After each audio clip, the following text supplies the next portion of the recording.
رمضان 2026 آج ہم نے 11واں پارہ پڑھا ہے، جس میں ہم نے سورہ توبہ ختم کی ہے اور سورہ یونس مکمل پڑھی ہے۔ سورہ توبہ میں جو آج کی آیتیں ہیں ان میں غزوہ تبوک کا بیان ہے۔ فتح مکہ کے بعد نبی صلی اللہ علیہ وسلم کو علم ہوا کہ شام کا جو بادشاہ تھا عیسائی وہ مدینہ پہ چڑھائی کرنے کے لیے آ رہا ہے، تو آپ نے ارادہ کیا کہ اس کو مدینہ آنے سے پہلے روک لیا جائے۔ تو آپ صلی اللہ علیہ وسلم تبوک کے مقام پر پہنچے تو وہ لوگ پھر واپس چلے گئے۔ مدینہ سے تبوک بہت دور ہے، دیکھا ہوگا آپ نے، اور اس زمانے میں ریگستان اور اونٹوں کا راستہ اور گرمی کا موسم۔ صحیح بخاری صحیح مسلم میں اس کی تفصیل ہے کہ نبی صلی اللہ علیہ وسلم جب بھی کہیں جنگ ہونے والی ہوتی تھی تو آپ چھپاتے تھے، اس کو بتاتے نہیں تھے تاکہ دشمنوں تک اطلاع نہ پہنچ جائے۔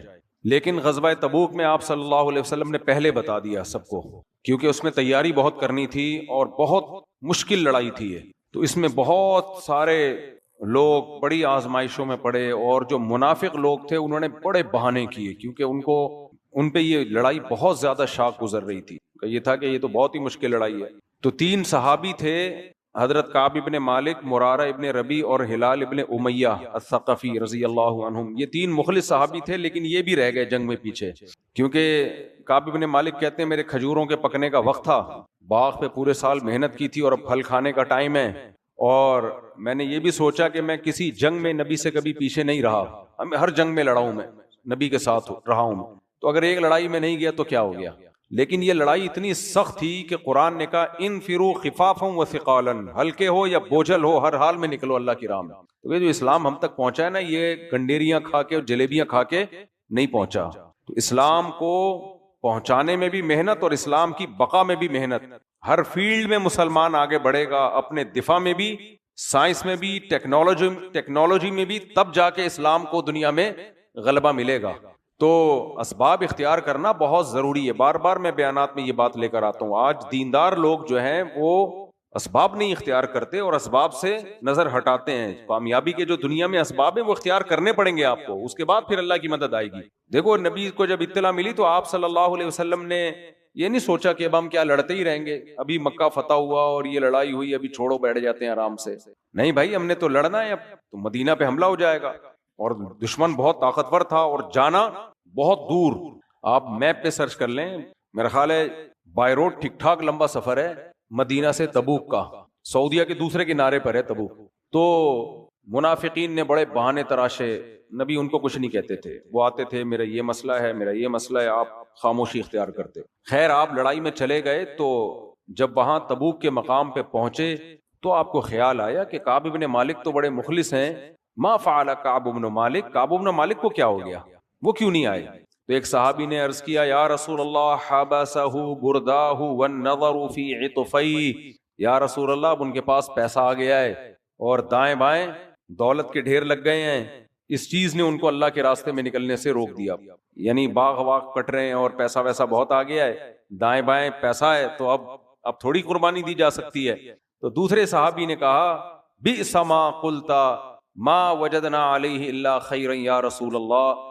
انہوں نے ان صحابی کو تنبیہ کی، آپ نے کعب ابن مالک کے بارے میں بہت بری بات کی ہے، یا رسول اللہ ہم نے کعب ابن مالک میں خیر کے سوا کچھ بھی نہیں دیکھا۔ کوئی واقعی ویلڈ ریزن ہوگی، ورنہ وہ اتنے مخلص ہیں وہ نہیں رہ سکتے تھے پیچھے۔ خیر نبی نے خاموشی اختیار کی، وہ دشمن تو آیا ہی نہیں، وہ تو بھاگ گیا۔ تو تبوک سے پھر آپ صلی اللہ علیہ وسلم واپس آئے، یہ فتح ہوئی مسلمانوں کو۔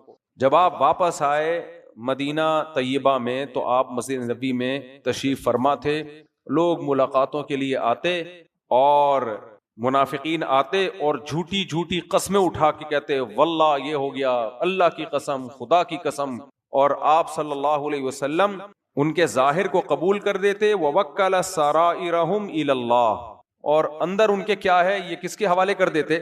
اللہ کے، اللہ خود ہی حساب لے گا۔ تو حضرت کعب ابن مالک کہتے ہیں میرا جب نمبر آیا تو نبی صلی اللہ علیہ وسلم نے فرمایا کہ تم کیوں پیچھے رہ گئے؟ الم تکن قد ابتعت ظہرک، کیا تمہارے پاس سواری نہیں تھی ہمارے پاس ہمارے ساتھ چلنے کے لیے؟ تو حضرت کعب ابن مالک کہتے ہیں کہ منافقین نے تو جھوٹ بول دیا تھا، تو مجھے بھی لوگ سمجھا رہے تھے کہ نبی کے سامنے جھوٹ بول دینا نبی کے غضب سے بچنے کے لیے۔ کہتے ہیں میں نے کہا میں سچ بولوں گا۔ تو میں نے کہا کہ یا رسول اللہ اتنا مالدار میں پہلے کبھی بھی نہیں تھا جتنا اس وقت تھا، تو میرے پاس سواری بھی تھی، سب کچھ تھا، بس مجھے میرے باغات نے پیچھے روک لیا. اور کہتے ہیں میرا ارادہ تھا جانے کا، لیکن میں یہ سوچتا تھا آج نہیں کل چلا جاؤں گا، پرسوں چلا جاؤں گا، میرے پاس تیز سواری ہوتے ہوتے میں رہ ہی گیا. کہتے ہیں آپ صلی اللہ علیہ وسلم غضبناک ہوئے اور فرمایا اما انت فقم حتی یقضی اللہ فیک، تم جاؤ اللہ تمہارے بارے میں فیصلہ کرے گا. کہتے ہیں میرے جو دو ساتھی تھے مرارہ ابن ربی اور ہلال ابن امیہ، انہوں نے بھی سچ بات کہہ دی، کوئی عذر نہیں تھا. نبی صلی اللہ علیہ وسلم نے حکم دیا تم تینوں جاؤ، تمہارے بارے میں کون فیصلہ کرے گا؟ اللہ. کہتے ہیں کہ پھر نبی صلی اللہ علیہ وسلم نے صحابہ کو حکم دیا کہ کوئی ان سے بات چیت نہ کرے. یہ جو ہمارے فوجی میدان میں لڑ رہے ہوتے ہیں نا، یہ آیتیں ان کے لیے بھی ہیں. مشکل میں اپنے ساتھیوں کو چھوڑ کے بھاگ جانا یہ اسلام میں بہت بڑا جرم ہے. میدان جنگ سے فرار اختیار کرنا یہ بہت بڑا جرم ہے. ہمارے ایسا ہوتا نہیں ہے، لیکن میں بتا رہا ہوں کہ اگر کوئی کرے تو یہ بہت بڑا جرم ہے. اتنی شدید وعیدیں سورت میں ان لوگوں پہ نازل ہوئی ہیں جو اس وقت میدان میں نہیں گئے، کیونکہ مشکل لڑائی تھی. تو یہ کسی فوج میں بھی ہو سکتا ہے، کسی اسلامی فوج کی بات کر رہا ہوں، غیر مسلموں کے لیے آیتیں تھوڑی ہیں کہ مشکل وقت میں جانے سے انکار کر دیا، یہ ہے فلانا ہے مسئلہ ہے. جب کوئی مشکل کام ہوتا ہے نا تو پھر دیکھو، تو جہاد میں جب ضرورت ہوگی نا تو اپنے ساتھیوں کو بھیج دینا، خود پیچھے رہ جانا، یہ بہت بڑے غضب کو دعوت دینے والی بات ہے. تو اللہ نے منافقین کو اتنا اس صورت میں ان کو جہنم کی وعیدیں سنائی ہیں. ان میں کچھ کہتے تھے وَمِنْهُمْ مَنْ يَقُولُ اِذَن لِّي وَلَا تَفْتِنِّي. ایک نے یہ بھی کہا کہ جب ہم وہاں جائیں گے تو رومیوں کی عورتیں خوبصورت ہوتی ہیں، مجھے خطرہ ہے کہ میں فتنے میں نہ پڑ جاؤں. مجھے تقوی کا جلال آیا ہوا تھا کہ بد نظری ہوگی اور ایسا نہ ہو زنا میں پڑ جاؤں. تو اتنے نیک ایسے ایسے بہانے ہوتے ہیں کہ پانی نہیں ملے گا، لوگ کہتے ہیں نا پانی نہیں ملے گا، تیمم سے نماز پڑھنی پڑے گی، تہجد قضا ہو جائے گی، یہ چیزیں چل رہی ہوتی ہیں. تو اللہ نے فرمایا الا فی الفتنۃ سقطوا، فتنے میں تو یہ کمبخت پڑ ہی گئے ہیں. نبی جا رہے ہیں، صحابہ جا رہے ہیں اور یہ کہہ رہے ہیں ہم نہیں جا رہے، اس سے بڑا کیا فتنہ ہوگا؟ وہ بد نظری کا فتنہ کم ہے، مشکل وقت میں اپنے ساتھیوں کو چھوڑ دینا یہ فتنہ زیادہ ہے. تو تینوں کے بارے میں فیصلہ کیا. بھائی کیوں نہیں تھے؟ یہ تو بڑی سخت لڑائی تھی، اس میں تو ضرورت تھی.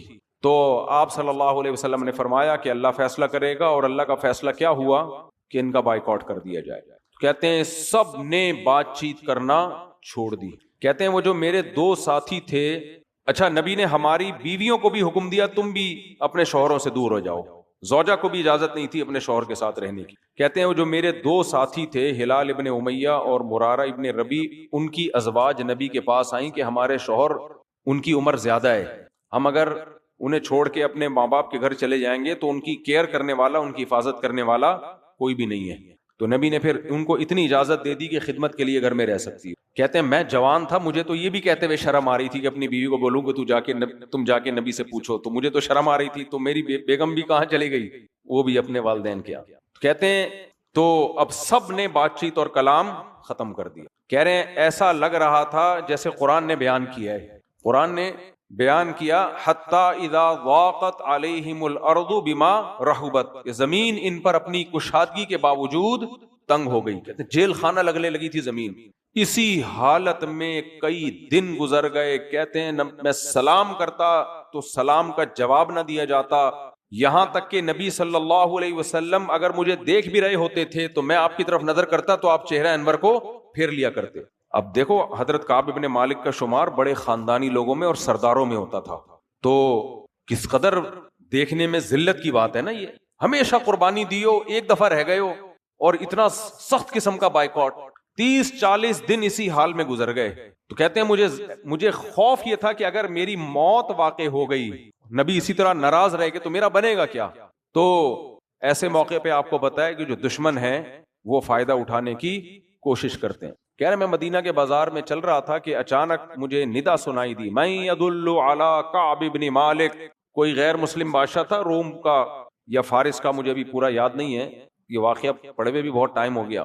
تو وہ بادشاہ کی طرف سے کوئی سفیر آیا ہوا تھا مدینہ میں اور ندا لگا رہا تھا اپنی جو بھی ان کی زبان تھی، اس کا ترجمہ ظاہر ہے لوگوں نے کیا ہوگا، میں یدلک علی کعب ابن مالک. بھائی کوئی ہے جو کعب ابن مالک کے بارے میں بتایا؟ کعب ابن مالک کون ہے؟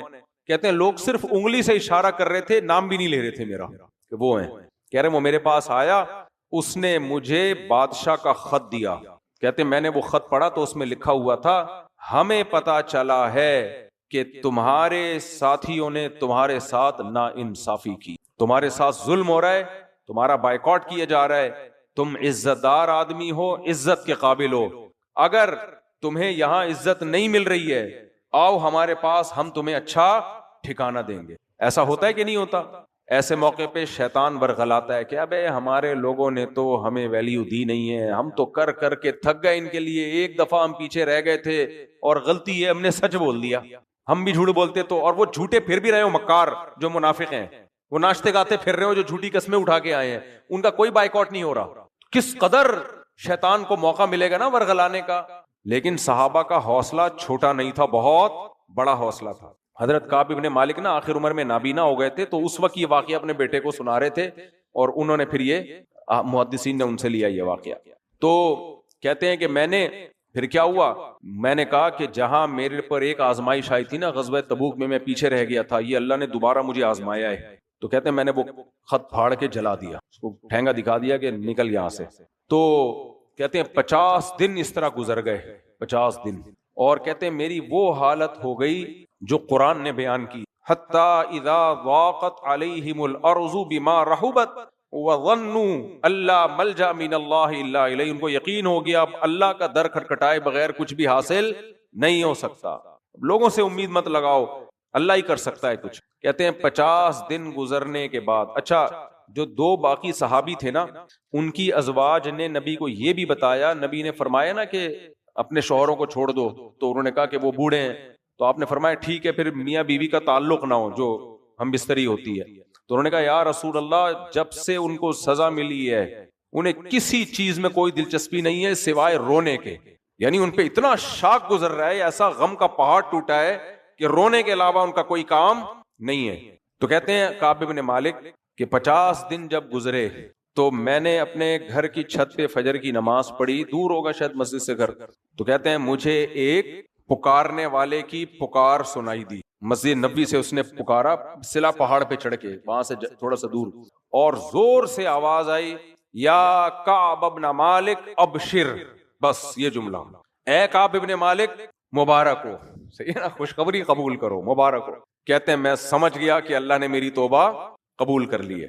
اتنے میں ایک گھوڑے پہ دوڑتا ہوا ایک صحابی آئے، انہوں نے خوشخبری سنائی کہ اللہ کے نبی نے تمہاری اعلان کر دیا ہے فجر کی نماز کے بعد کہ کعب بن مالک کی توبہ اور ان کے جو باقی ساتھی ہیں ان کی توبہ قبول ہو گئی۔ کہتے ہیں نبی سے جب یہ خبر سنی صحابہ نے نا اتنا خوش ہوئے کہ دوڑے میرے گھر کی طرف مجھے خبر دینے کے لیے۔ تو ایک کچھ پیدل جا رہے، کچھ ایک صحابی نے کیا کیا، گھوڑے پہ سوار ہوئے کہ میں ذرا ایسی جب خوشی کی بات ہوتی ہے ہر شخص چاہتا ہے پہلے میں پہنچاؤں، یہی ہوتا ہے نا کہ میں پہلے پہنچاؤں۔ تو کہتے ہیں ایک صحابی تیز رفتار گھوڑے پہ بیٹھے تو دوسروں نے کیا کیا، دوسرے صحابی نے، انہوں نے کہا کہ یہ جب تک پہنچیں گے نا میں پہاڑ پہ چڑھ کے چیخ مار دیتا ہوں زور سے، کیونکہ آواز کی رفتار، آگے ان کے الفاظ ہیں، آواز کی رفتار گھوڑے کی رفتار سے تیز ہے۔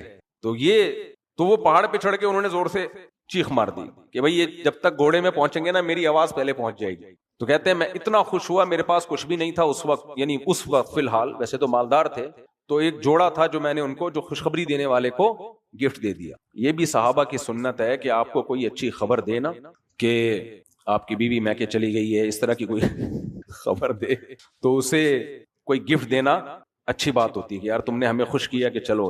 کنجوس آدمی بولے گا تو خوش کیا کیا، وہ تو خبر دی ہے نا، اس نے تھوڑی کوئی خوشی دی ہے ہمیں، تو بھائی کوئی بات نہیں، گفٹ کے لیے بہانے ہوتے ہیں، آپ کو اس نے خوش کر دیا خوشخبری دے کے تو وہ دے دو، کچھ پیسے پکڑا دو اس کو۔ تو حضرت کعب ابن مالک کہتے ہیں میں فوراً مسجد نبی کی طرف چلا، تو میں نبی صلی اللہ علیہ وسلم کی خدمت میں آ کے بیٹھا، تو آپ صلی اللہ علیہ وسلم کا چہرہ خوشی سے ایسے چمک رہا تھا، اذا سرستنار وجہہ کأن وجہہ قطعۃ قمر، جیسے چاند کا ٹکڑا ہوتا ہے نا اس پہ چمک ہوتی ہے 14ویں کے چاند پہ، ایسے نبی صلی اللہ علیہ وسلم کے چہرے پر چمک تھی۔ حضرت کعب بن مالک کہتے ہیں جب میں نبی کی خدمت میں آ کے بیٹھا تو آپ صلی اللہ علیہ وسلم نے فرمایا یا کعب بن مالک ابشر بخیر یوم مر علیک منذ ولدتک امک، کیا زبردست الفاظ ہیں، اے کعب بن مالک اس دن کی خوشخبری قبول کر، ایسے دن کی میں تجھے آپ کو مبارکباد دے رہا ہوں کہ اس سے زیادہ خوشی کا دن آپ کی زندگی میں نہیں آیا. اب دیکھو کتنی خوشیوں کے ٹائم آئے ہوں گے نا، لیکن نبی بھی جانتے تھے کہ کعب بن مالک کے لیے اس سے زیادہ خوشی کا دن نہیں ہے. کیوں؟ مسلمان کے لیے نا سب سے خوشی کا دن وہ ہوتا ہے جس دن اس کو یقین ہو جائے کہ میرا رب مجھ سے خوش ہو گیا، میرے گناہ معاف ہو گئے، میری غلطی معاف ہو گئی. مسلمان کے لیے اس سے بڑی کیا خوشی ہوگی؟ وہ تو آخرت کو سامنے رکھتا ہے نا. جیسے ہی نبی نے فرمایا نا ابشر بخیر یوم مر علیک منذ ولدتک امک، اے کعب اس دن کی مبارک قبول کر کہ اس سے بڑا خوشی کا دن تیری زندگی میں نہیں آیا. حضرت کعب بن مالک کہتے ہیں میں نے فوراً پوچھا ہل من عندک ام من عند اللہ یا رسول اللہ، یہ معافی آپ کی طرف سے ہے یا اللہ کی طرف سے؟ یعنی ان کو یہ خطرہ تھا کہ شاید نبی کو جو تکلیف ہوئی میرے عمل سے وہ تو معاف ہو رہی ہے، لیکن ابھی گناہ میرا اعمال نامے میں لکھا ہی ہوگا، وہ قیامت میں حساب دینا پڑے گا، تو یہ تسلی کر لو تاکہ پھر میں خوش ہوں نا. پائیدار خوشی ہے بھی کہ نہیں ہے؟ تو فوراً کہتے ہیں نبی نے جب مبارک بات دی نا، ہم تو دیکھو کوئی مبارک بات دے گا تو ہم فوراً خیر مبارک کہیں گے نا، تو فوراً حضرت کعب نے رپلائی نہیں کیا ہے، بلکہ پہلے تسلی کی ہے کہ یہ واقعی سچی مچی کی پائیدار خوشی ہے یا نہیں ہے. کیونکہ دو جہتیں ہیں نا اس پہلو کی، ایک تو نبی کو تکلیف ہوئی ہے وہ تو پھر نبی معاف کریں گے، اور ایک اللہ کی نافرمانی بھی تو ہوئی ہے تو وہ نبی تھوڑی معاف کر سکتے ہیں، وہ کون معاف کرے گا؟ اللہ. دیکھو اس سے پتہ چلتا ہے صحابہ کا عقیدہ توحید کتنا مضبوط تھا، عقیدہ توحید کتنا مضبوط تھا کہ غلطی ہوئی ہے تو معافی بھی کس کی طرف سے ہوگی؟ اللہ کی طرف سے. تو فوراً کہتے ہیں میں نے پوچھا حل من عندک ام من عند اللہ، یا رسول اللہ جو آپ خوشخبری سنا رہے ہیں یہ آپ کی طرف سے ہے یا اللہ کی طرف سے؟ نبی نے فوراً جواب دیا لا بل من عند اللہ، یہ کس کی طرف سے ہے؟ اللہ کی طرف سے. اور دیکھو وحی کی دو قسمیں ہیں، ایک وحی وہ ہوتی ہے جو نبی پہ وحی نازل ہوتی ہے لیکن وہ قرآن کا حصہ نہیں بنتی، اس میں مضمون اللہ کا ہوتا ہے، الفاظ کس کے ہوتے ہیں؟ نبی کے. اس کو وحی غیر مطلوع کہا جاتا ہے جس کی تلاوت نہیں کی جاتی. جتنی بھی حدیثیں ہیں وہ بھی اللہ ہی کا حکم ہے لیکن وہ الفاظ اس میں کس کے ہیں؟ نبی کے. جیسے حضرت عائشہ پہ جب تہمت لگی نا تو حضرت عائشہ فرماتی ہیں مجھے یہ یقین تو تھا کہ اللہ میری برات کا یعنی مجھے پاک دامن قرار دے گا، لیکن مجھے یہ خیال تھا کہ نبی کی زبان سے اللہ کہلوا دے گا کہ یہ پاک ہے. مجھے یہ امید نہیں تھی کہ اللہ وہی بنا کے نازل کر دے گا، کیونکہ وہ زیادہ ویلڈ ہے نا، وہ تو اللہ کا کلام ہے باقاعدہ. تو حضرت کعب ابن مالک کو بھی یہ توقع نہیں تھی کہ نبی معاف کریں گے یا اللہ بھی معاف کرے گا، لیکن اللہ قرآن میں نازل کر دے گا وہ. تو اللہ نے ان کی توبہ قرآن میں نازل کر دی جو آج ہم نے پڑھی آیتیں وَعَلَى الثَّلَاثَةِ الَّذِينَ خُلِّفُوا. اللہ کہتا ہے کہ لَقَدْ تَابَ اللَّهُ عَلَى النَّبِيِّ وَالْمُهَاجِرِينَ وَالْأَنصَارِ. اللہ نے نبی پر بھی رحم کیا، انصار پہ بھی اور مہاجرین پہ بھی، جنہوں نے ساعت العسرہ اس سخت موقع پہ نبی کا ساتھ دیا. یعنی اللہ نے غزوہ تبوک میں جانے والوں کی بہت زیادہ حوصلہ افزائی کی. من بعد ما کاد یزیغ قلوب فریق منہم، حالانکہ انہی میں کچھ لوگ ایسے تھے جن کا دل تنگ ہو رہا تھا، یعنی اتنی مشکل لڑائی تھی کہ کچھ اپنے لوگ بھی جانے سے ہچکچا رہے تھے. ایسے موقع پہ جنہوں نے نبی کا ساتھ دیا اللہ نے ان پر خاص شفقت اور رحمت کی ہے. انہ بہم رؤوف الرحیم، اللہ ان پر بہت مہربان اور رحم کرنے والا ہے. اس سے ہمیں یہ بھی پتہ چلتا ہے کہ آپ کے ماتحت لوگ اگر کسی مشکل میں آپ کا ساتھ دیں تو ان کی بھرپور حوصلہ افزائی کرنی چاہیے. ماں باپ کی دو قسمیں ہوتی ہیں، ایک جو ہر وقت چپیٹے لگاتے رہتے ہیں، ٹھیک ہے نا، اچھا کرو برا کرو چماٹا ہی آنا ہے، تانے ہی ملنے ہیں. دوسرے وہ جو ہر وقت حوصلہ افزائی ہی کرتے رہتے ہیں. دونوں ٹھیک نہیں ہے، بیلنس ہونا چاہیے. بچے کو اچھا کام کرے خوب حوصلہ افزائی کرو اس کی، اچھا نہ کرے تھوڑا سا تنبیہ کرو اس کو. خیر تو یہ ہر جگہ لیڈر کا بھی یہی اصول ہے، ہر جگہ یہی اصول ہے. تو اللہ نے بہت حوصلہ افزائی کی. پھر اللہ نے فرمایا جو پیچھے رہ گئے تھے ان میں جو 3 تھے اللہ نے ان کی توبہ بھی قبول کی. حتی وعلی الثلاثة الذین خلفوا، اور اللہ نے ان کی جب توبہ قبول کی نا تو یہ نہیں ان کے لیے کہا کہ اللہ نے ان 3 کی بھی توبہ قبول کی جو پیچھے رہ گئے تھے. اللہ کی عادت ہے جب توبہ قبول کرتا ہے پھر تانے نہیں دیتا، صحیح ہے نا، یہ اللہ کی عادت ہے. وعلی الثلاثة الذین خلفوا، ان کی بھی توبہ اللہ نے قبول کی جن کو پیچھے رکھا گیا. حالانکہ رہے تو وہ خود تھے، انہوں نے تو خود اعتراف کیا. کیا مطلب؟ خدا کی حکمت اور مصلحت تھی، ان کو توفیق ہی نہیں ملی تو یہ اللہ نے گویا ان کی طرف نسبت نہیں کی. اللہ نے کہا بہت سارے سبق ہم نے سکھانے تھے کہ نیک لوگوں سے غلطیاں بھی ہوتی ہیں اور توبہ کر کے کیسا مقام ملتا ہے، تو ان کو ایک حکمت سے پیچھے رکھا گیا تھا. حالانکہ اگر توفیق کی بات کرتے ہیں تو بھائی پھر تو اچھے برے ہر عمل کی توفیق اللہ کی طرف سے ملتی ہے نا. اور اگر اپنے اختیار کی بات کریں تو وہ تو اپنے اختیار سے پیچھے رہے تھے اور خود انہوں نے اعتراف کیا. اس سے ہمیں پتا چلتا ہے کہ الفاظ کی سلیکشن, جب آپ الفاظ یوز کر رہے ہو نا, تو صرف اس کو نہیں دیکھا جاتا کہ آپ کی زبان سے نکلنے والے الفاظ حقیقت کے مطابق ہیں یا نہیں ہیں, بلکہ یہ بھی دیکھا جاتا ہے کہ اس الفاظ سے سوسائٹی پہ اثر کیا پڑے گا. اس لیے محتاط الفاظ استعمال کیا کرو, کیونکہ جب ایک کی توبہ قبول ہو گئی ہے تو پھر اس کو تانے مت دو. یہ بالکل ایسا ہی ہے جیسے جنات نے جب نبی کا کلام سنا تو انہوں نے کہا کہ انا لا ندری اشر ارید بمن فی الارض ام اراد بہم ربہم رشدا, کہ بھئی ہمارا اوپر جانے کا راستہ بند ہو گیا, آسمان سے وحی آ رہی ہے, اب ہمیں نہیں پتا کہ یہ جو ہم اوپر جانا ہمارا سلسلہ بند ہو گیا کہ زمین والوں کے ساتھ شر کا ارادہ کیا گیا ہے یا اللہ نے خیر کا ارادہ کیا ہے. اب دیکھو کلام یہ ہونا چاہیے تھا کہ ہمیں نہیں پتا اللہ اب زمین والوں کے ساتھ کوئی خیر کرنے والا ہے یا کچھ شر کرنے والا ہے, کچھ کام ہونے والا ہے, کیونکہ بڑا واقعہ ہوا ہے تو کچھ ہوگا, اچھا بھی ہو سکتا ہے برا بھی ہو سکتا ہے. لیکن اچھے کے لیے کیا الفاظ استعمال کیے کہ ہمیں نہیں پتا رب ان کے ساتھ اچھا کرے گا, تو آگے یہ کہنا چاہیے تھا ہمیں نہیں پتا رب ان کے ساتھ اچھا کرے گا یا رب ان کے ساتھ برا کرے گا.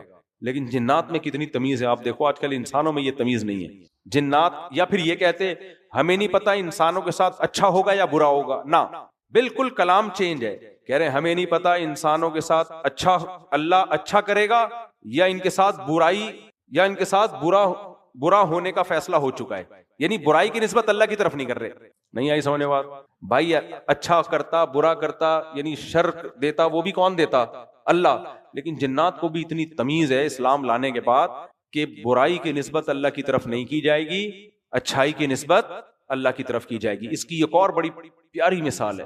نبی صلی اللہ علیہ وسلم نے فرمایا من کانت ہجرتہ الی اللہ ورسولہ, میں ہر خطبے میں یہ حدیث پڑھتا ہوں, فہجرتہ الی اللہ ورسولہ. بڑا مزہ آتا ہے, ہمارے حضرت تو بڑے مزے لے کے یہ حدیث سنایا کرتے تھے کہ دیکھو کیسا اس میں چاشنی ہے.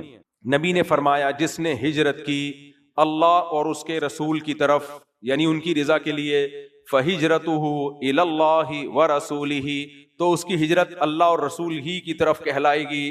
آگے الفاظ ہیں ومن کانت ہجرتہ لدنیا او امرأۃ ینکحھها, اور جس نے دنیا کی خاطر ہجرت کی. جب اللہ رسول کہہ رہے ہجرت کر لو تو نہیں کر رہے, بلکہ ایک عورت نے کسی کو پیشکش کر دی تھی تم مدینہ ہجرت کر کے آؤ تو میں تم سے شادی کر لوں گی, تو انہوں نے ہجرت کر لی. صحیح ہے, ویسے نہیں کر رہے تھے وہ. تو اس پہ نبی نے یہ حدیث بیان کی کہ جس نے ہجرت کی اللہ اس کے رسول کی طرف تو اس کی ہجرت اللہ اس کے رسول کی طرف. ومن کانت ہجرتہ لدنیا یصیبها بامرأۃ ینکحھها, اور جس نے کسی عورت سے شادی کے چکر میں شادی کے لیے ہجرت کی ہے یا دنیا کے لیے کی ہے, فہجرتہ الی ما ہاجر الیہ, تو جدھر کے لیے کی ہے ادھر ہی ہو گئی اس کی. نہیں آئی سمجھ میں بات؟ دیکھو کلام کیا ہے, جس نے اللہ رسول کے لیے ہجرت کی تو ہونا یہ چاہیے تھا کہ اس نے ادھر ہی ہجرت کی جدھر کی, اور جس نے عورت یا دنیا کے لیے کی تو اس نے بھی ادھر ہی کی جدھر کی. ایسے ہوتا, یا پھر یوں ہوتا کہ جس نے اللہ رسول کے لیے ہجرت کی اس نے اللہ رسول ہی کے لیے ہجرت کی, جس نے عورت یا دنیا کے لیے کی تو اس نے عورت یا دنیا کے لیے کی, یوں ہوتا. ایسا نہیں. جب اللہ رسول کی بات آئی تو اللہ رسول کو ریپیٹ کیا گیا ہے. جس نے اللہ رسول کے لیے ہجرت کی اس نے ہجرت واقعی اللہ اور اس کے رسول کے لیے کی ہے. جس نے دنیا یا عورت کے لیے کی ہے تو نبی نے وہ دوبارہ لفظ ریپیٹ کرنا بھی گوارا نہیں کیا, ادھر ہی کی ادھر ہی کی ہے اس نے. صحیح ہے, نہیں آ رہی سمجھ میں بات؟ تم لوگ کو نہیں آئے گی سمجھ. اس کے لیے یہ پولیس بھی نہیں سمجھا سکتی یہ بات. اس کا تعلق ہوتا ہے ذوق سے. ذوق سمجھ میں آ رہی ہے بات؟ باذوق بنو گے, اللہ رسول کی محبت ہوگی تو سمجھ میں آئے گی. تو اللہ رسول کا لفظ میٹھا ہے, ہمارے نبی نے اس کو دہرایا. اور عورت یا دنیا جب اللہ کی رضا کے خلاف ہو تو پھر یہ کڑوا لفظ ہے, تو ہمارے نبی نے اپنے کلام میں اس کو ریپیٹ کرنا بھی مناسب نہیں سمجھا کہ پہلی دفعہ تو ضرورت کی وجہ سے بول دیا, دوبارہ اتنے اہتمام کے ساتھ اس کو عزت دینے کی کیا ضرورت ہے کہ یعنی جس نے ہجرت کی تو عورت ہی کی طرف کی ہے اس نے, نہ جس نے ہجرت کی جدھر کی ہے ادھر ہی کی ہے. دوبارہ ہم اس کا نام بولو نہیں لیتے. تو اس لیے الفاظ جو ہے نا وہ تھوڑا سا تمیز سے یوز کرنے چاہیے, اس لیے میں یوز کا لفظ یوز کرتا ہوں, استعمال تھوڑا سا گھڑا ہو جاتا ہے. خیر, تو یہاں بھی ایسا ہی ہے, جنات نے بھی ایسا ہی کلام کیا, کہنے لگے کہ بھائی دیکھو ہمیں نہیں پتا اللہ نے اس زمین کے ساتھ اچھائی کا ارادہ کیا ہے یا اس زمین والوں کے ساتھ برائی کا ارادہ کر لیا گیا ہے, پیسو وائس لے کر آئے. تو یہ اٹ از کالڈ تمیز. تو بڑوں کے ساتھ بھی اسی اسٹائل میں بات کرنا چاہیے. ہم جب مدرسے میں تھے تو ہمارے ٹیچر کوئی بات سمجھا رہے تو ہمیں بعض دفعہ سمجھ میں نہیں آتی، تو ہم نے ایک دن اپنے بڑے استاد سے میں نے کہا کہ آپ سمجھا نہیں پا رہے ہیں. تو میرے کلاس فیلو تھے، انہوں نے بولا کہ بڑے کو یہ نہیں بولتے کہ آپ سمجھا نہیں پا رہے ہو، یہ بولے میں سمجھ نہیں پا رہا ہوں. حالانکہ اصل چاہے وہ سمجھا ہی نہ پا رہے ہو پھر بھی نسبت کس کی طرف کرو؟ نسبت یہی کرو کہ مجھے میں نہیں سمجھ پا رہا ہوں. تو مجھے ایسا جملہ یاد رہا کہ کہیں بھی اب ہوتا ہے تو میں کہتا ہوں بھائی میں سمجھ نہیں پایا آپ کی بات کیا کہہ رہے ہو، حالانکہ مجھے پتا ہوتا ہے یہ کمبخت سمجھا ہی نہیں پا رہا ہے، اس کو خود نہیں سمجھ میں آ رہا. کہ بعض لوگ ایسے بول رہے ہوتے ہیں. ہمارے حضرت کے پاس نا کچھ لوگ آتے ہیں، کچھ بات سمجھاتے، کوئی علمی مجلس کی تحقیق ہوتی تو حضرت نے فرمایا کہ پہلے آپ یہ کنفرم کریں کہ آپ جو کچھ کہہ رہے ہیں وہ خود آپ کو بھی سمجھ میں آ رہا ہے. بعض دفعہ انسان کا خود کلیئر نہیں ہوتا. ابھی میں تراویح پر ویڈیو بیان انشاءاللہ ریکارڈ کروانے والا ہوں، تو کچھ اسکالرز پہ ریئیکشن بھی ریکارڈ کرواؤں گا، اور میں اس میں بتاؤں گا کہ کچھ اسکالر جن کے ملین میں گئے ہیں، ان کی باتوں سے لگتا ہے ان کو خود بھی تراویح کا مسئلہ اب تک سمجھ میں نہیں آیا کہ 8 ہیں 20 ہیں، اصل کیا ہے اس میں. خود کنفیوز ہے دعووں میں، متضاد ہیں ان کے دعوے. تو جب خود ہی سمجھ میں نہیں آ رہا تو دوسرے کو کیا سمجھاؤ گے؟ پینترے بدلتے ہیں وہ. تو خیر، تو یہاں بھی ایسا ہی ہے. اللہ نے توبہ قبول کر لی تو اللہ نے یہ نہیں فرمایا وَعَلَى الثَّلَاثَةِ، ان لوگوں کی بھی توبہ قبول کی جو پیچھے رہ گئے تھے، بلکہ فرمایا خُلِّفُوا، جن کو کسی حکمت سے پیچھے رکھا گیا تھا، یعنی کہ تقدیر میں یہ تھا، کوئی حکمت تھی.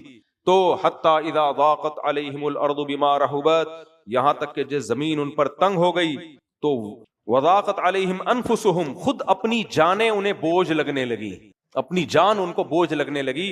تو اللہ نے کیا کیا؟ فرمایا ثم تاب علیہم، اللہ نے ان کی توبہ قبول کی. ان اللہ هو التواب الرحیم، اللہ توبہ قبول کرنے والا ہے. اور یہ بھی فرمایا یا ایھا الذین آمنوا اتقوا اللہ وکونوا مع الصادقین، ایمان والو اللہ سے ڈرو اور سچے لوگوں میں ہو جاؤ. تو ان کو سچ کی وجہ سے اللہ نے نجات دی. سچ میں وقتی طور پہ آدمی پھنس جاتا ہے لیکن بعد میں نکل جاتا ہے، اور جھوٹ جو بولتا ہے نا وہ ساری زندگی پھر جھوٹ ہی بولتا رہتا ہے. ایک جھوٹ کو چھپانے کے لیے کتنے جھوٹ بولنے پڑتے ہیں، یہ مشہور ہے نا، ایک جھوٹ کو چھپانے کے لیے 100 جھوٹ بولتا رہے گا، بولتا ہی رہے گا جھوٹ. تو حضرت کعب ابن مالک کہتے ہیں کہ نبی کے چہرے پہ ایسے خوشی تھی جیسے چاند کا ٹکڑا. اور جب نبی نے فرمایا کہ تمہیں مبارک ہو، کہتے ہیں میں نے کہا یا رسول اللہ یہ آپ کی طرف سے اللہ کی طرف سے؟ فرمایا لا بل من عند اللہ، یہ کس کی طرف سے ہے؟ اللہ کی طرف سے. یہ نبی کی تواضع بھی تھی. آپ کو یہ بات سن کے غصہ نہیں آیا کہ میں جب کہہ رہا ہوں تو اب تمہیں یہ پوچھنے کی کیا ضرورت ہے کہ اللہ کی طرف سے ہے یا نہیں ہے؟ تو یہ اللہ کی طرف سے، آپ نے خوشی خوشی بتایا ان کی تسلی کے لیے. تو حضرت کعب ابن مالک کہتے ہیں میں نے فوراً کہا یا رسول اللہ یہ مال ہے جس کی وجہ سے میں جہاد سے پیچھے رہا.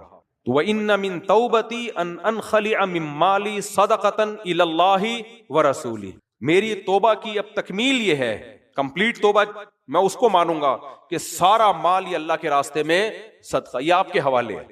سمجھ میں آ رہی ہے بات کہ نہیں آ رہی؟ کتنی بڑی قربانی دیکھو کہ سارا مال یہ فی سبیل اللہ. آپ نے فرمایا نہیں، سارا مال صدقہ مت کرو، کچھ کر دو، کچھ اپنے پاس رکھو، زندگی گزارنے کے لیے ضروری ہے. یہ نبی نے صرف حضرت ابو بکر صدیق کا سارا مال قبول کیا ہے، باقی ہمیں روایت میں نہیں ملتا کسی اور صحابی کا سارا مال آپ نے کبھی قبول کیا ہو. تو وجہ اس کی یہ کہ توکل کا معیار ہر ایک کا دوسرے سے مختلف. پھر گھر والوں میں توکل ہے یا نہیں، آپ میں ہے، پتہ چلا گھر والے کہہ رہے ہیں کہ بھائی آپ کی توبہ کی وجہ سے ہمیں کیوں بھوکا رکھا ہوا ہے، اس لیے نبی نے سارا مال قبول نہیں کیا. حضرت کعب ابن مالک کہتے ہیں کہ میں نے پھر اللہ سے یہ عزم کیا اللہ تو نے مجھے سچ کی وجہ سے بچایا ہے تو میں زندگی میں کبھی جھوٹ نہیں بولوں گا. تو کہتے ہیں پھر اس سچ کی وجہ سے مجھ پہ بڑی آزمائشیں آئی ہیں، لیکن میں نے کبھی، صحابہ ویسے بھی جھوٹ نہیں بولتے تھے، جھوٹ کا مطلب ان کا یہ ہوتا تھا گول مول بات، توریہ ہوتا ہے نا، بات کو گھما دینا، بس کلیئر بات. صحابہ نبی کی نصیحت پہ ایسے عمل کرتے تھے کہ صحابی کو نبی نے کہا کہ استغنا سکھایا نا، کہ کسی سے کچھ مانگنا نہیں. ان کی حالت یہ ہو گئی تھی گھوڑے پہ بیٹھے ہوتے تھے اور لاٹھی گر جاتی تھی، وہ بھی نہیں کسی سے کہتے تھے اٹھا کے دو. صحابہ نبی صلی اللہ علیہ وسلم کی بات کو بہت زیادہ اہمیت، وہ خود گھوڑے سے اٹھتے اٹھاتے، اتنی خودداری تھی. اور آج دین نام بن گئے اپاہج، جتنا پوستی ہوگا نا بیٹھے بیٹھے سارے کام اس کے ہوتے رہیں. دفتروں میں جا کے دیکھو، ٹھیک ہے ملازمین سے کام لو، لیکن کم وقت تو کولر کے پاس سے چل کے آ رہے ہیں نا تو لے لینا پانی. نہیں آئی سمجھ میں بات؟ دیکھو خدمت کے لیے ملازم رکھا ہے، اس سے کام لیں، رکھا اسی سلسلے میں ہے، لیں کام. کیسا کام لیں اس سے؟ آپ بیٹھ گئے، پانی پینا بھول گئے، آپ نے کہا یار ذرا میں آفس کے کام میں ہوں، بیٹا پانی لے آؤ، بیٹا چائے لے آؤ، سمجھ میں آتا. ایک ہے آپ کو پیاس لگ رہی ہے، ایسے بھی لوگ ڈھیٹ لوگ ہیں، کولر بھی سامنے، گلاس بھی سامنے، بٹن دبانا ہے، پانی نکالنا ہے، ایسے قرآن رکھا ہوا. ورنہ میں بھی وہ ایک قسم کی گالی تھی جو آ رہی تھی میرے ذہن میں. ایسے بھی لوگ ہیں حلال خور، حلال کو آپ الٹا کر لینا، ٹھیک ہے نا. ایسے بھی حلال خور، آئندہ میں کسی کو حلالی بولوں نا تو اس کی تشریح مجھ سے پوچھ لینا کہ کیا واقعی حلالی مراد ہے یا اس کو الٹ کر کے میں گالی منہ سے نکالنا نہیں چاہ رہا.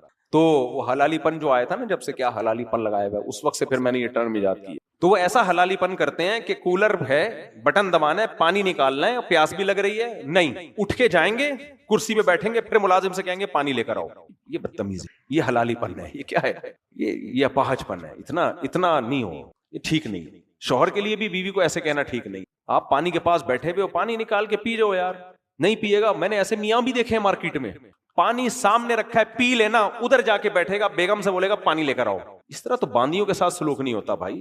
تو یہ چل رہا ہے مارکیٹ میں. تو استغنا بڑی نعمت ہے. میں یہ نہیں کہہ رہا آپ ملازمین سے کام نہ لیں. بعض دفعہ انسان کے کام ایسے ہوتے ہیں کہ اس کو ملازم رکھنے پڑتے ہیں. اگر وہ سارے کام خود کرے گا تو اس اہم کام نہیں کر پائے گا وہ. لیکن اس کا مطلب کیا ہوتا ہے اس کو سمجھنا چاہیے. اس کا مطلب روب جھاڑنا نہیں ہے. اور اچھا، یہ بھی ایک بڑی مصیبت ہے. بعض لوگوں کے یہاں اصول ہے کہ ملازم کھڑا رہتا ہے، آنے کے بعد یوں کھڑا رہے گا. یہ بھی غلط ہے. یہ غیر مسلموں کا طریقہ ہے. کوئی بھی آپ کی خدمت کے لیے ملازم، اس کو بٹھاؤ، بولے یہاں بیٹھ جاؤ، جب کام ہوگا تو بتا دوں گا. یہ سر پہ کھڑے رہنا جو ہے حدیث میں منع ہے یہ. اور علماء نے لکھا ہے یہ اجمیوں کا طریقہ رہا ہے ہمیشہ سے. تو کھڑے ہونے پر پابندی نہیں ہے. کسی کے اکرام میں آپ عزت کے لیے، رسپیکٹ دینے کے لیے کھڑے ہو سکتے ہیں. قوموا لسیدکم، حدیث میں آتا ہے سردار آیا ان کے لیے کھڑے ہو جاؤ. لیکن کھڑے رہنا کیا ہے؟ بت بن کے نہیں کھڑے ہوتے ایسے سامنے. اور پھر جو سامنے بیٹھا ہوا ہے، جو سیٹ ہے، اس کے طبیعت پہ بوجھ نہیں ہوتی یہ چیز کہ ایک بندہ تمہارے لیے کھڑا ہوا ہے یار، تکلیف میں ہے. تو خود بھی آدمی ڈسٹرب ہوتا ہے مینٹلی. اس کو بٹھا دو، بیٹا بیٹھ جاؤ یہاں پہ. مولانا تھانوی رحمۃ اللہ علیہ کے پاس کوئی آگے کھڑا رہتا تھا نا، وہ غصہ ہوتے تھے اس کے اوپر. ایک دن کوئی آیا، بیٹھ جگہ نہیں مل رہی تھی، انہوں نے کہا مٹکا الٹا کر اس کے اوپر بیٹھ جا. مٹکا رکھا ہوا تھا، بولا الٹا کرو، یہی کرسی ہے، اسی کے اوپر بیٹھ جاؤ. لیکن وہ اس پہ بہت ناراض ہوتے ہیں کہ سر پہ کوئی کھڑا رہے. آگے چلتے ہیں ہم جلدی سے، بس اس کو مکمل کرتے ہیں. ان آیتوں میں اللہ نے یہ بھی فرمایا وما کان المؤمنون لینفروا کافہ، مومنین کے لیے یہ مناسب نہیں کہ سب کے سب جہاد میں نکل جائیں.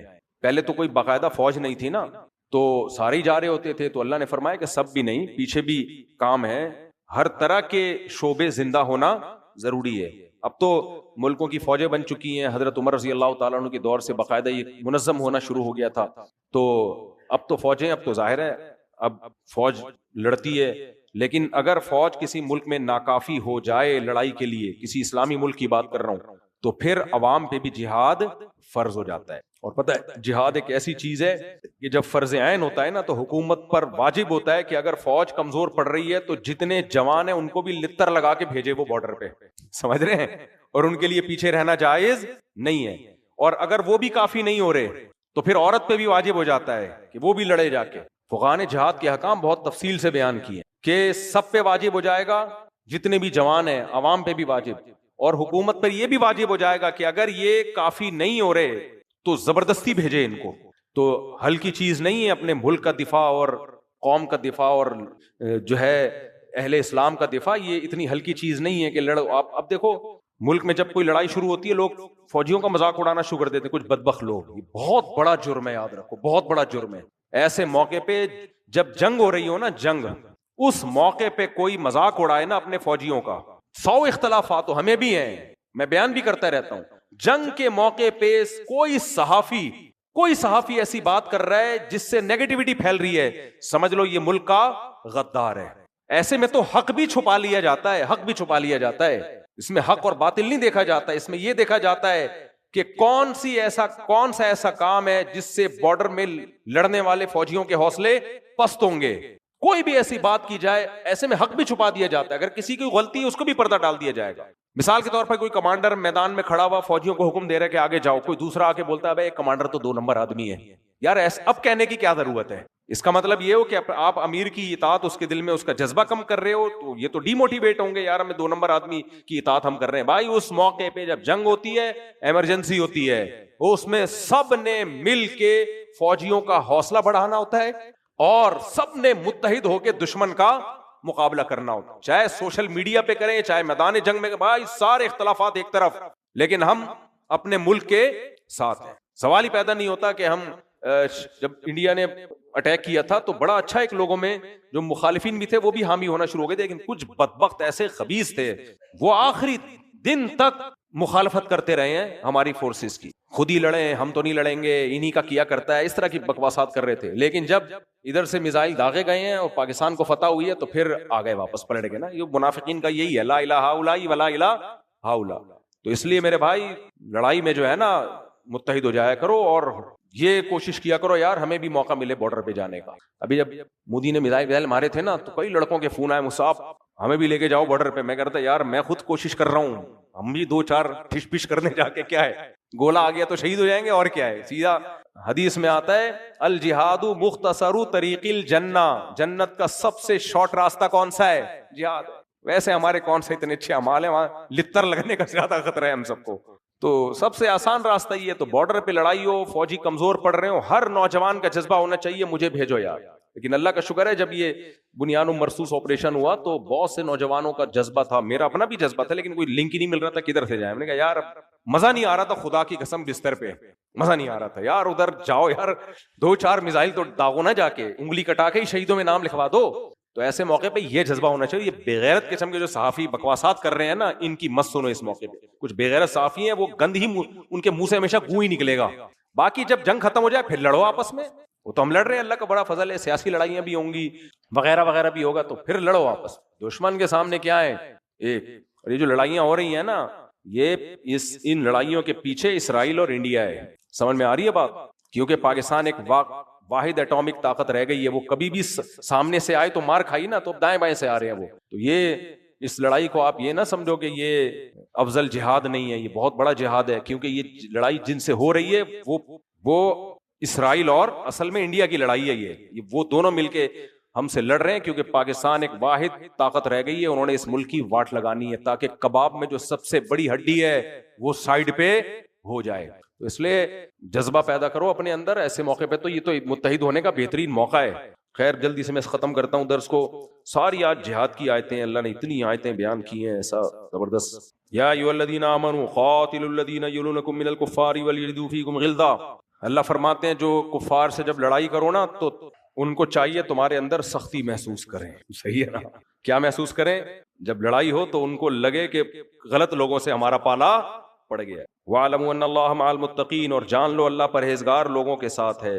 جہاد میں برائیوں سے اجتناب کی بڑی اہمیت ہے.